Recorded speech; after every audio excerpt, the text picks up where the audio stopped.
अगर किसी देश को समझना हो, उसकी नब्ज पकड़नी हो, तो सबसे अच्छा तरीका क्या है? शायद उसका कोई एक दिन उठाकर देख लिया जाए। तो आज हम 30 नवंबर 2025 का दिन चुनते हैं। यह सिर्फ एक तारीख नहीं है, ये एक दिन हमें बताता है कि देश का लीडरशिप कैसा है, क्या चैलेंजेस हैं और फ्यूचर को लेकर क्या सपने हैं। आइए देखते हैं। तो चलिए इसी एक दिन के चश्मे से भारत की कहानी को देखते हैं। हम समझेंगे कि कैसे बड़े फैसले लिए गए, किन मुश्किलों का सामना हुआ और भविष्य की नींव कैसे रखी जा रही थी। ये सिर्फ हेडलाइंस नहीं है, ये उस दिन भारत की धड़कन थी। चलिए इसे महसूस करते हैं। देखिए, कोई भी देश चलता कैसे है, जाहिर है उसके लीडरशिप और गवर्नेंस से। तो सबसे पहले बात करते हैं सत्ता के गलियारों की। देखते हैं कि 30 नवंबर को देश को चलाने वाली बड़ी संस्थाओं में क्या कुछ बदला। सबसे पहले बात न्याय के मंदिर की, यानी हमारी जुडिशरी की। यहां एक बहुत बड़ा बदलाव देखने को मिला। जस्टिस सूर्यकांत ने भारत के नए चीफ जस्टिस यानी सीजेआई के तौर पर शपथ ली। उनका कार्यकाल फरवरी 2027 तक रहेगा, जो आप कह सकते हैं आने वाले वक्त में देश की जुडिशियल सिस्टम में एक तरह की स्टेबिलिटी का संकेत है। अच्छा, अब आते हैं देश की इकोनॉमी से जुड़ी एक बड़ी अपॉइंटमेंट पर। आईआरएस अफसर विवेक चतुर्वेदी को बनाया गया central board of indirect taxes and customs, short में कहें तो सीबीआईसी, का नया चेयरमैन। अब यह संस्था बहुत जरूरी है क्योंकि देश में जीएसटी और कस्टम ड्यूटी जैसे सारे जरूरी टैक्स यही संभालती हैं।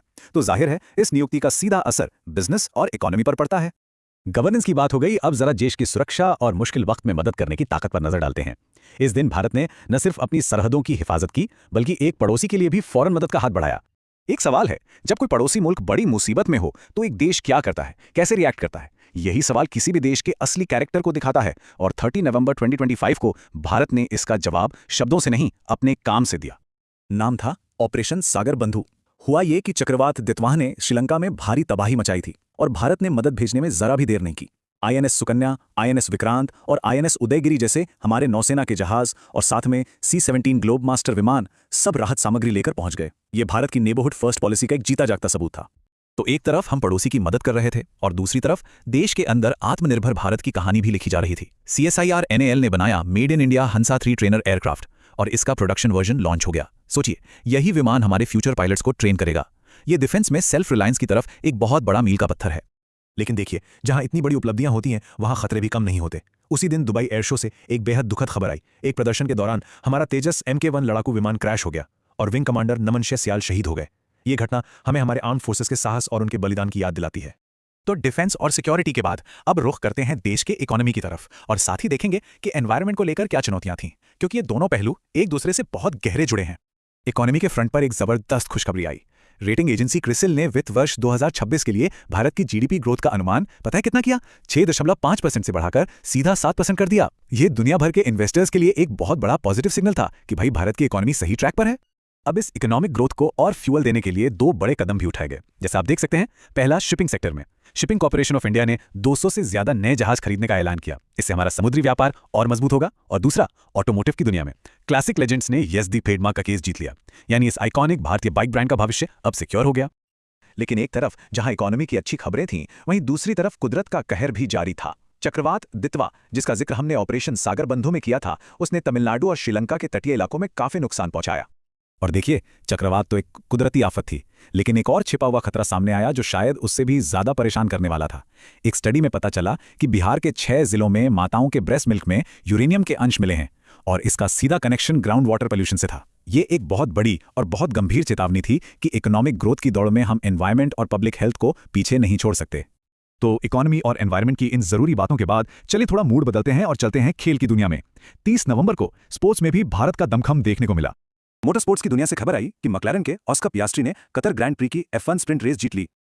आगे की बात करें तो आने वाले वक्त के लिए 2 बड़ी घोषणाएं हुई। पहली, क्रिकेट में विमेंस क्रिकेट की बढ़ती पॉपुलैरिटी को देखते हुए विमेंस प्रीमियर लीग 2026 की मेजबानी नवी मुंबई और वडोदरा को मिली। और दूसरी खुशखबरी टेनिस से आई, जहां भारत के निकी पूनाचा ने ऑस्ट्रेलियन ओपन 2026 के मेंस डबल्स मेन ड्रॉ के लिए क्वालिफाई कर लिया। ये एक बड़ी अचीवमेंट थी। और स्पोर्ट्स की खबरों को खत्म करते हैं एक ऐसी जबरदस्त जीत के साथ जिसके आंकड़े ही सब कुछ कह देते हैं। जूनियर हॉकी वर्ल्ड कप में भारत ने ओमान को 17-0 से हराया। जी हां, 17-0। यह स्कोर अपने आप में बताता है कि भारतीय हॉकी का भविष्य कितना उज्जवल है। चलिए अब बात करते हैं फ्यूचर की, यानी टेक्नोलॉजी की। देखते हैं कि कैसे नए इनोवेशंस हमारी जिंदगी को, हमारे समाज को एक नई शक्ल दे रहे थे। देखिए, आज की डिजिटल दुनिया में सबसे बड़ी चुनौती क्या है? सिक्योरिटी। इसी से निपटने के लिए सरकार ने सिम बाइंडिंग नाम का एक नया नियम लाने का आदेश दिया। अब यह है क्या? इसका मतलब बहुत सिंपल है।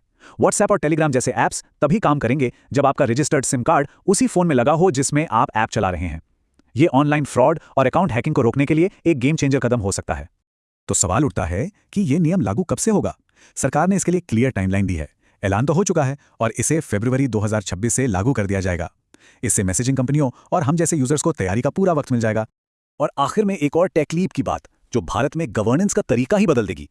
2027 में भारत की पहली पूरी तरह से डिजिटल जनगणना होनी है और उसके लिए प्री टेस्टिंग का काम शुरू हो गया है।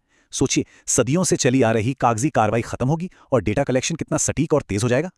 तो एक दिन की ये सारी घटनाएं, जुडिशरी में बदलाव, पड़ोसी की मदद, इकोनॉमी में उछाल, एनवायरमेंट की चिंता, स्पोर्ट्स में जीत और फ्यूचर की टेक्नोलॉजी, ये सब मिलकर 2025 के भारत की कैसी तस्वीर बनाती हैं? मेरे ख्याल से ये एक ऐसे देश की तस्वीर है जो एक साथ कई मोर्चों पर लड़ भी रहा है और आगे भी बढ़ रहा है। एक ऐसा देश जो एम्बिशियस है, चुनौतियों से डरता नहीं और लगातार एक बेहतर कल बनाने में जुटा है। एक दिन और उसमें छिपी पूरे देश की कहानी।